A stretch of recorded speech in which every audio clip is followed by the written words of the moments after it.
In this installment, we're going to look at forces and inclined planes. Now, an inclined plane is a plane, a two-dimensional surface that happens to be elevated at one end, so that the surface is not parallel to the ground.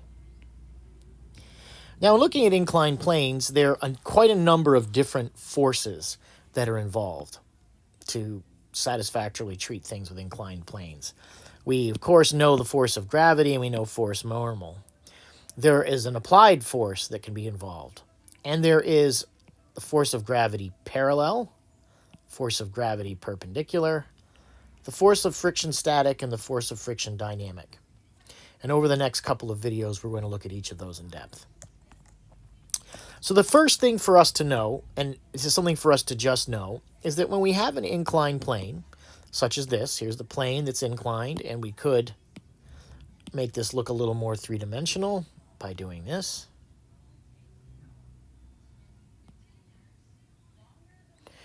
And so there's the inclined plane. We have this force, which we should recognize as the force normal, which is by definition perpendicular to the surface. And we have this force, which is the force of gravity. And on the inclined plane, there is this angle, theta, which is the angle of inclination. And there is this angle over here. If we are to extend the normal line through the inclined plane, this angle between that normal line that's extended and the force of gravity is also equal to theta. That is something that you can just simply know, that those two angles are equal to each other. But in the next slide, I'll actually prove to you that that is true. So we can look at this by by creating and identifying several different right triangles. So we might see, first of all, this big right triangle, which is A, B, C. And we could label this D and this E. And so what we can see then is that this is a 90 degree and this is a 90 degree. So if they both share this angle theta, and they both share this angle 90, then this angle and this angle are equal to each other. So that's just some geometry to note.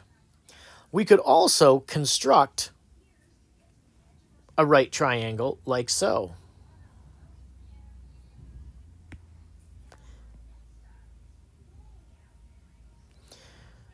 Such that that is a perpendicular. And if we have, and I'll extend that green line like so, if we have this line and this line, this is 90 degrees, and this is 90 degrees. Well, if this line is transecting both of those two lines, and those angles are equal to each other, then they're parallel to each other. And so this line is parallel to this line.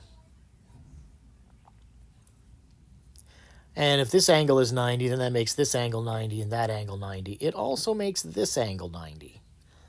So if we call this angle here A,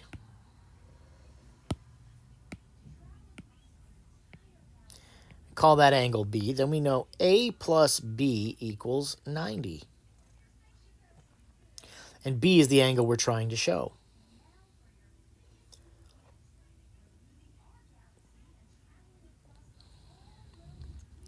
What we also know then is that with the triangle ADE, they add up to 180. So angle theta plus angle E plus angle A equals 180. Now angle E is 90, so theta plus 90 plus A equals 180. And so theta plus A equals 90. Now if theta plus A equals 90 and A plus B equals 90, then theta plus A is equal to A plus B. Theta plus A equals A plus B. Subtracting A from both sides, we then see that theta equals B. So we can easily show that this angle theta is that angle B, and no matter how steep or shallow we make that angle, theta will equal B. It's sufficient for you to know that those two angles are equal to each other.